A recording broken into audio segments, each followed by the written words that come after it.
India Legal presents Courts Roundup.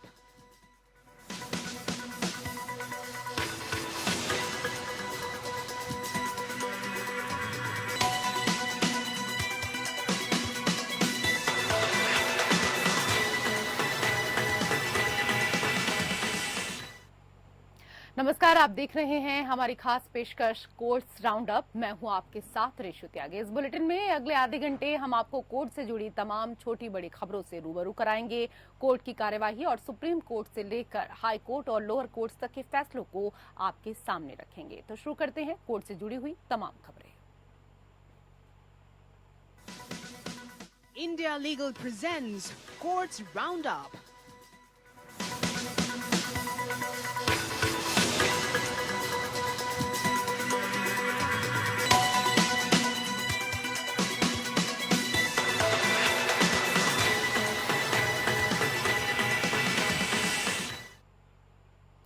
राष्ट्रीय राजधानी दिल्ली में जल संकट का मामला सुप्रीम कोर्ट पहुंच चुका है। सुनवाई के दौरान सर्वोच्च अदालत ने दिल्ली सरकार से कई सवाल किए। कोर्ट ने टैंकर माफिया पर सवाल उठाए और दिल्ली सरकार से पूछा कि क्या टैंकर माफिया के खिलाफ कोई कदम उठाया गया है या कार्रवाई की गई है। सुप्रीम कोर्ट ने आगे ये भी कहा कि अगर आप टैंकर माफिया के खिलाफ कोई कार्रवाई नहीं कर रहे हैं तो हम दिल्ली पुलिस से उनके खिलाफ कार्रवाई करने को कहेंगे। सुप्रीम कोर्ट दिल्ली सरकार की उस याचिका पर सुनवाई कर रही थी जिसमें हिमाचल प्रदेश से राष्ट्रीय राजधानी को पानी की आपूर्ति की सुविधा देने के लिए हरियाणा राज्य को निर्देश देने की मांग की गई है।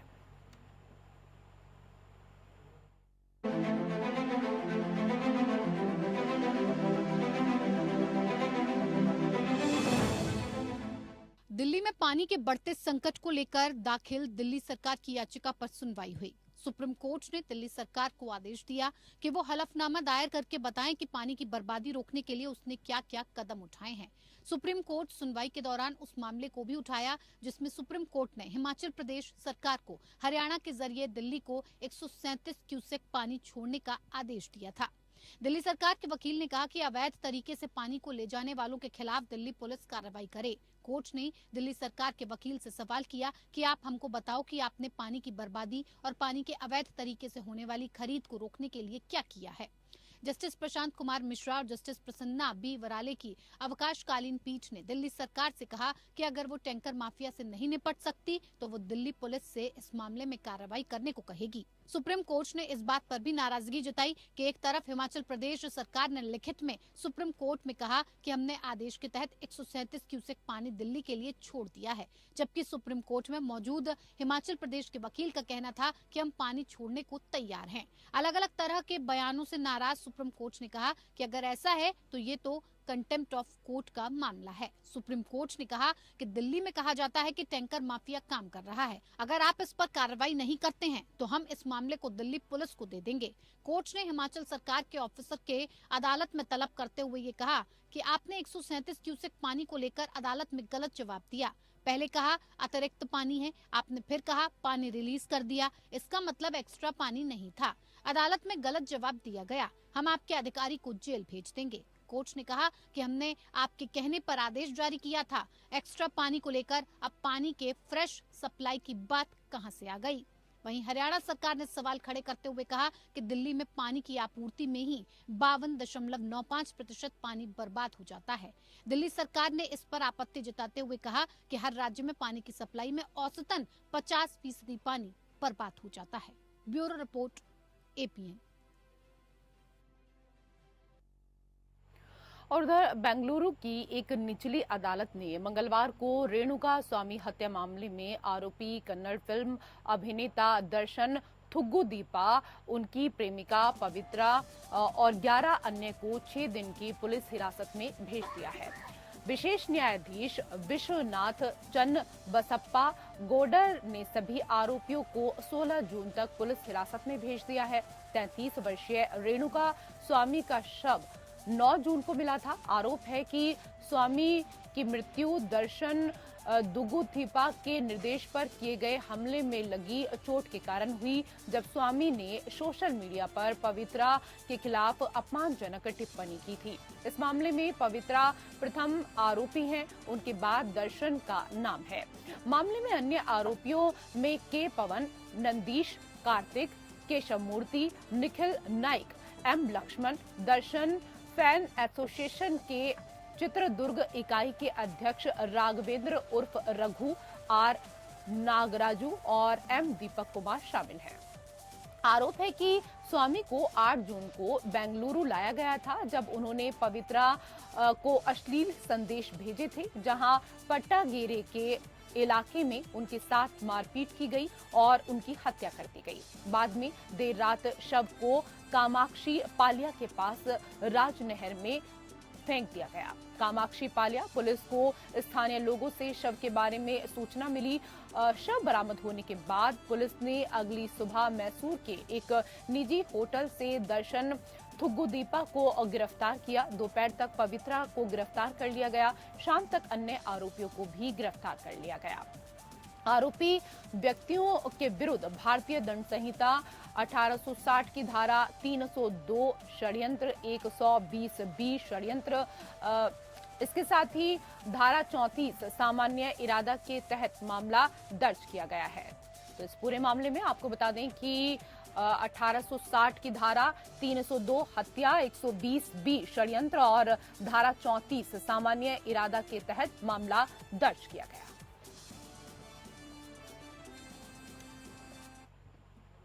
उधर तेलंगाना हाईकोर्ट ने यूनिवर्सिटी हॉस्टल बंद करने के मामले में कथित रूप से मनगढ़ंत ट्वीट से जुड़े मामले में मुख्यमंत्री रेवंत रेड्डी के खिलाफ अपराध दर्ज करने के लिए उस्मानिया यूनिवर्सिटी क्षेत्र के स्टेशन हाउस ऑफिसर को निर्देश देने की मांग वाली रिट याचिका खारिज कर दी है। जस्टिस बी विजयसेन रेड्डी की पीठ ने आज प्रवेश के चरण में मामले की सुनवाई की और उसका निपटारा किया।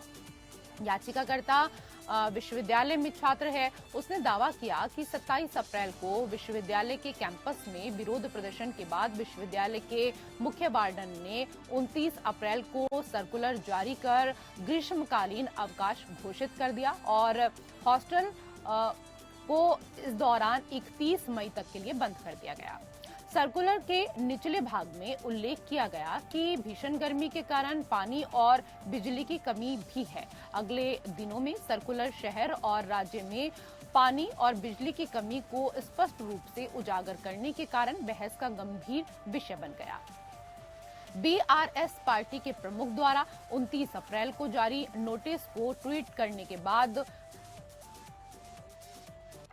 तो शपथ की ये सीधी तस्वीरें आपने देखी और एक बार फिर से हम रुख करेंगे कोर्ट की तमाम खबरों को लेकर। तेलंगाना हाईकोर्ट ने माना कि जब मान्यता प्राप्त जनजातियों ने हिंदू परंपराओं और रीति रिवाजों का पालन करना स्वीकार कर लिया है और हिंदू विवाह अधिनियम 1955 की धारा 13B के तहत विवाह विच्छेद के लिए संयुक्त रूप से याचिका दायर की है, तो न्यायालय अधिनियम की धारा 2 उपधारा खंड 2 द्वारा बनाए गए प्रतिबंध का हवाला देते हुए उन्हें प्रथागत न्यायालयों में नहीं भेज सकता।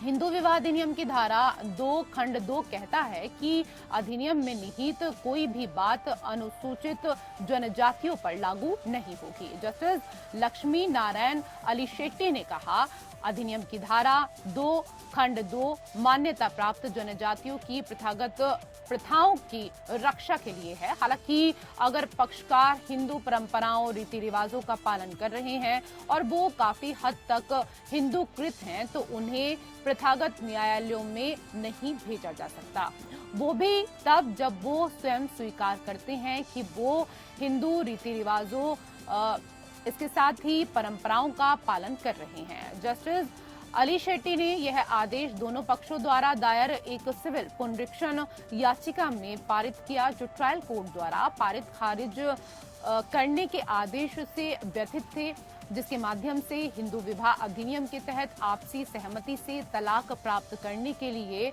पक्षों द्वारा दायर याचिका को अधिनियम की धारा 2 खंड 2 द्वारा बनाए गए प्रतिबंध का हवाला देते हुए अधिकार क्षेत्र की कमी के कारण खारिज कर दिया गया। पीठ ने नोट किया कि याचिका पर कोई आपत्ति नहीं उठाई गई है और यहां तक कि पक्षों द्वारा दायर विवाह के प्रमाण से भी पता चलता है कि विवाह सप्तपदी सहित हिंदू रीति रिवाजों के बाद हुआ था। इस प्रकार ट्रायल कोर्ट द्वारा पारित आदेश रद्द कर दिया गया। ट्रायल कोर्ट को याचिका क्रमांकित करने और कानून के अनुसार उस पर निर्णय लेने का निर्देश दिया गया। अंत में जस्टिस अली शेट्टी ने दोहराया कि प्रत्येक मामले के तथ्य और परिस्थितियां अलग-अलग हैं और निर्णय अधिनियम की धारा 2 खंड 2 की व्याख्या पर कोई सामान्य राय व्यक्त नहीं करता। शैक्षणिक प्रौद्योगिकी कंपनी फिजिक्स वाला के सीईओ अलख पांडे ने इस साल अंडर ग्रेजुएट मेडिकल प्रवेश के लिए राष्ट्रीय प्रवेश सह पात्रता परीक्षा या नीट में शामिल होने वाले कई उम्मीदवारों को ग्रेस मार्क्स दिए जाने के राष्ट्रीय परीक्षण एजेंसी के फैसले को चुनौती देते हुए सुप्रीम कोर्ट का दरवाजा खटखटाया। 9 जून को दायर की गई रिट याचिका को एडवोकेट जे साई दीपक ने सुप्रीम कोर्ट की वेकेशन बेंच के समक्ष तत्काल सूचीबद्ध करने के लिए उल्लेख किया।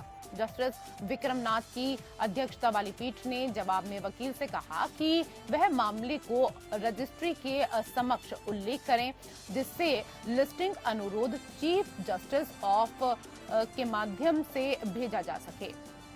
सुप्रीम कोर्ट ने अन्य याचिका पर नोटिस जारी किया, जिसमें कथित पेपर लीक के कारण 5 मई को आयोजित नीट यूजी 2024 परीक्षा रद्द करने की मांग की गई। यह देखते हुए कि परीक्षा की पवित्रता प्रभावित हुई, न्यायालय ने पेपर लीक के आरोपों पर एनटीए से 8 जुलाई तक जवाब मांगा। हालांकि न्यायालय ने काउंसलिंग प्रक्रिया पर रोक लगाने की प्रार्थना खारिज की। उल्लेखनीय है कि उक्त याचिका 4 जून को परिणाम घोषित होने से पहले दायर की गई। पांडे की याचिका में एनटीए के अनुग्रह अंक देने के निर्णय को मनमाना बताते हुए सवाल उठाया गया। उनके वकील ने कहा कि पांडे ने लगभग 20,000 स्टूडेंट से ज्ञापन एकत्र किया है, जिसमें दिखाया गया है कि कम से कम 1,500 स्टूडेंट को 70 से 80 अंक अनुग्रह अंक दिए गए। और इसके साथ ही 8 जून को राष्ट्रीय परीक्षण एजेंसी और केंद्रीय शिक्षा मंत्रालय ने इस साल की नीट परीक्षा में बैठने के दौरान हुए समय की हानि की भरपाई के लिए ग्रेस मार्क्स दिए गए। इसके साथ ही 1500 से अधिक उम्मीदवारों के परिणामों की समीक्षा करने के लिए 4 सदस्यीय समिति के गठन की घोषणा की। उधर हरियाणा के मोरनी हिल्स में लगी भीषण आग के बाद क्षेत्र के प्रभागीय वन अधिकारी ने पंजाब हरियाणा हाईकोर्ट के समक्ष स्वीकार किया कि विभाग के पास हवाई पानी जैसी आधुनिक अग्निशमन तकनीक नहीं है। मोरनी पिंजौर डिवीजन के प्रभागीय वन अधिकारी ने प्रस्तुत किया कि विभाग ने अप्रैल की शुरुआत में लगी शुरुआती आग को सफलतापूर्वक बुझाया और नियंत्रित किया। हालांकि भीषण गर्मी और सूखे के बीच 18 मई से लगातार घटनाएं हो रही हैं। हरियाणा सरकार की ओर से अधिकारी ने कहा, यह गर्मी का मौसम असाधारण रूप से गर्म रहा है, जिसमें उच्च तापमान, कम आर्द्रता और लंबे समय तक सूखा रहा है, जिससे जंगल की जमीन पर सूखे चीड़ की सुइयां आग के प्रति बहुत संवेदनशील हो गई हैं। आग की घटनाएं, अनुकूल आग की स्थिति और कभी-कभी अतिक्रमणकारियों, स्थानीय निवासियों या आगंतुकों की लापरवाही के कारण हो सकती हैं। हलफनामे में आगे कहा गया कि वन अधिकारी आग की किसी भी घटना के लिए सतर्क हैं। अपने उपलब्ध संसाधनों के साथ विभाग अग्निशमन उपकरणों की मदद से और फायर वॉचर्स और कर्मचारियों को तैनात करके आग बुझाने में सफल रहा है। इसने इस दावे का खंडन किया कि वन विभाग जंगल की आग से प्रभावित क्षेत्रों में वन रोपण करने के लिए पर्याप्त कदम नहीं उठाता। यह प्रस्तुत किया जाता है कि विभाग नियमित आधार पर वन रोपण अभ्यास करता है। जनहित याचिका में यह घटनाक्रम सामने आया। याचिका में मोरनी के जंगलों में लगी आग को रोकने के लिए तत्काल आवश्यक कदम उठाने की मांग की गई। यह आग कथित तौर पर 21 मई को लगी थी। याचिकाकर्ताओं ने कहा कि आग अभी भी सक्रिय है और यह आसपास के इलाकों में फैल रही है, जिसका न केवल मानव जीवन के विभिन्न पहलुओं पर बल्कि वन्य जीवन और पारिस्थितिकी संतुलन पर भी गंभीर प्रभाव पड़ रहा है। अदालत को बताया गया कि आज क्षेत्र में कोई सक्रिय जंगल की आग नहीं है। पिछली सुनवाई में जस्टिस अर्चना पुरी और जस्टिस हरप्रीत कौर जीवन की वेकेशन बेंच ने हरियाणा सरकार, पर्यावरण विभाग के सचिव, उपायुक्त, प्रधान मुख्य वन संरक्षक और विभागीय वन अधिकारी को नोटिस जारी करते हुए राज्य से वर्तमान में सक्रिय आग और आग को नियंत्रित करने के लिए सरकार द्वारा उठाए गए कदम के संबंध में लिखित जवाब दाखिल करने को कहा। अदालत ने जवाब को रिकॉर्ड पर रखने का निर्देश दिया और मामले को आगे के विचार के लिए 19 जून के लिए सूचीबद्ध किया।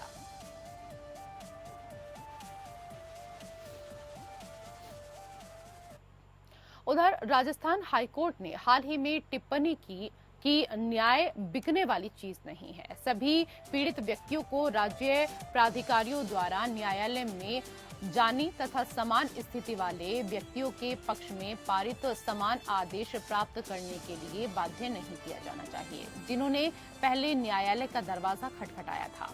परिवहन विभाग द्वारा खनन विभाग के अनुरोध पर उनके वाहनों को काली सूची में डालने को चुनौती देने वाली कई रिट याचिकाओं का निपटारा करते समय यह टिप्पणी की गई। जस्टिस अनूप कुमार की पीठ ने कहा कि इसी तरह के एक मामले जाबिर खान बनाम राजस्थान राज्य में खनन विभाग द्वारा जारी ई रवन्ना के आधार पर विभिन्न ट्रकों, परिवहन वाहनों को कथित ओवरलोडिंग के लिए ब्लैक लिस्ट में डाला गया, कैटेगरी में रखा गया था। हाईकोर्ट ने वाहनों को ब्लैक लिस्ट में डाले गए कैटेगरी से हटाने तथा ब्लैक लिस्ट में डाले गए नाम को बदलकर कोई अन्य उपयुक्त नाम देने सहित कई निर्देश जारी किए।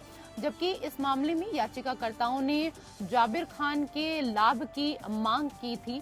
प्रतिवादी अधिकारियों ने तर्क दिया कि जाबिर खान ने पारित निर्णय रेम में नहीं बल्कि व्यक्तिगत रूप से था, इसलिए यह केवल उस मामले के पक्षकारों तक ही सीमित हो सकता है और समान स्थिति में रखे गए सभी लोगों के लिए नहीं।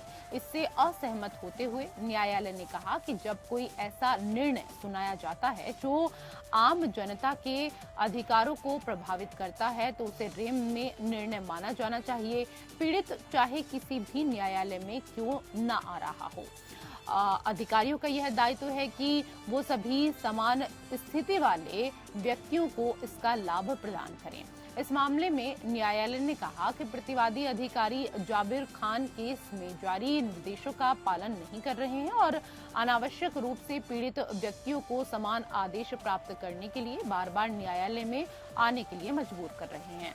इस प्रकार इसने सभी जिला परिवहन कार्यालय को जाबिर खान केस के मामले में जारी निर्देशों के आलोक में पीड़ित व्यक्तियों की शिकायत को समयबद्ध तरीके से दूर करने का निर्देश दिया।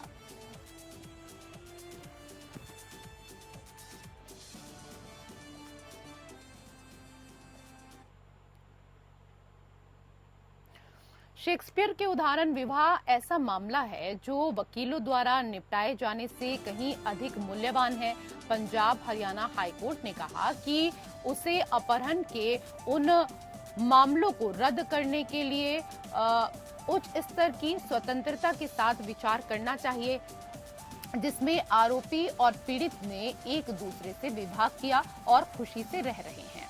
कोर्ट ने उन एफआईआर को रद्द करने के लिए नियमित रूप से याचिका दायर करने पर भी चिंता जताई, जिनमें भागे हुए जोड़े में से पुरुष पर महिला को उकसाने का आरोप लगाया जाता, जबकि परिवार विवाह के पक्ष में नहीं है। कोर्ट ने कहा कि माता पिता को यह ध्यान में रखना चाहिए कि उनके बच्चे ऐसे विकल्प चुन सकते हैं जो उनके लिए व्यक्तिगत हों। जिस तरह जीवन कल के साथ नहीं रहता, उसी तरह जीवन की कुछ महत्वपूर्ण घटनाओं को उल्टा नहीं किया जा सकता। जस्टिस सुमित गोयल की पीठ ने नाटक अ मिडसमर नाइट्स ड्रीम में विलियम शेक्सपियर के लेखन पर जोर दिया। प्यार आंखों से नहीं बल्कि दिमाग से देखता है, इसलिए पंखों वाला कामदेव अंधा है। न्यायालय ने निम्नलिखित सिद्धांतों का सारांश दिया, जहां आरोपित एफआईआर आईपीसी के तहत अपराधों के आरोप से संबंधित है और यह सामने आता है कि आरोपी और पीड़ित ने एक दूसरे से विवाह कर लिया है और खुशी खुशी रह रहे हैं। हाईकोर्ट को ऐसी एफआईआर रद्द करने के लिए ऐसी याचिका पर बहुत अधिक स्वतंत्रता के साथ विचार करना चाहिए। ऐसी याचिका उस स्थिति में मजबूत होगी जब विवाह से बच्चा पैदा हुआ हो। कथित अपराध के समय पीड़ित के नाबालिग होने का तथ्य इस आधार पर ऐसी याचिका को खारिज करने का आह्वान नहीं करता। ऐसे मामलों में भी हाईकोर्ट को तथ्यों की संपूर्णता का मूल्यांकन करने का पूरा अधिकार है, जिसमें यह तथ्य भी शामिल है कि पीड़िता वयस्क हो गई और अभी भी वैवाहिक जीवन में रह रही है। दंपति को संतान की प्राप्ति हो गई है।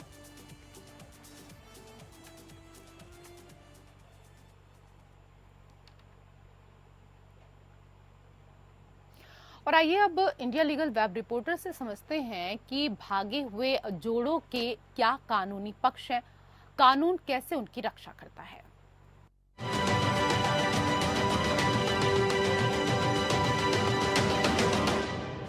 अक्सर हम देखते हैं कि अगर लड़का लड़की भागकर शादी कर ले और लड़की माइनर हो तो लड़की की फैमिली लड़के पर आईपीसी सेक्शन 363A किडनैपिंग और maiming a minor for the purpose of begging, section 366 kidnapping, abducting और inducing a woman to compel her marriage, section 366A procuration of minor girl जैसे सेक्शन के अंदर एफआईआर दर्ज करा देती है। ऐसा ही एक case Punjab and Haryana high court में सेक्शन 482 सीआरपीसी के अंदर एफआईआर क्वॉश कराने के लिए फाइल किया गया, जहां लड़की की फैमिली ने सेक्शन 363A और सेक्शन 366 आईपीसी के अंदर लड़के के खिलाफ एफआईआर दर्ज कराई। इस केस में दोनों की शादी 2010 में हो गई थी और उनके 3 बच्चे भी थे। कोर्ट ने पिटिशनर की एप्लीकेशन को एक्सेप्ट करते हुए एफआईआर को क्वॉश कर दिया, इस रीजन के साथ कि कपल्स हैप्पीली मैरिड हैं और उनके बच्चे भी हैं। बात करें इन रनअवे कपल के लिए कोर्ट के द्वारा प्रोटेक्शन मिलने की, तो मध्य प्रदेश हाईकोर्ट ने रिसेंटली ऑब्जर्व किया कि हाँ, अगर 2 मेजर हैं तो उन्हें अपनी जिंदगी अपने चॉइसेस पर स्पेंड करने की परमिशन है, लेकिन कोर्ट का प्रोटेक्शन ऑर्डर रिचुअल नहीं बनना चाहिए वैलिड मैरिजेस के लिए। पर हाँ, 2 अडल्ट्स के पास अपनी शादी करने का भी राइट है, अपनी शादी को रजिस्टर कराने का भी राइट है, जिसमें उन 2 एडल्ट्स के पेरेंट्स की कंसेंट की भी कोई जरूरत नहीं है, वो इररिलेवेंट है। कोई दोस्त या जनरल पब्लिक मेंबर भी शादी के लिए विटनेस बन सकता है।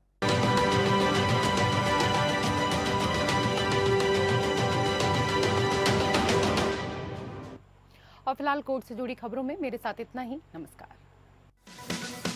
India Legal presents Courts Roundup.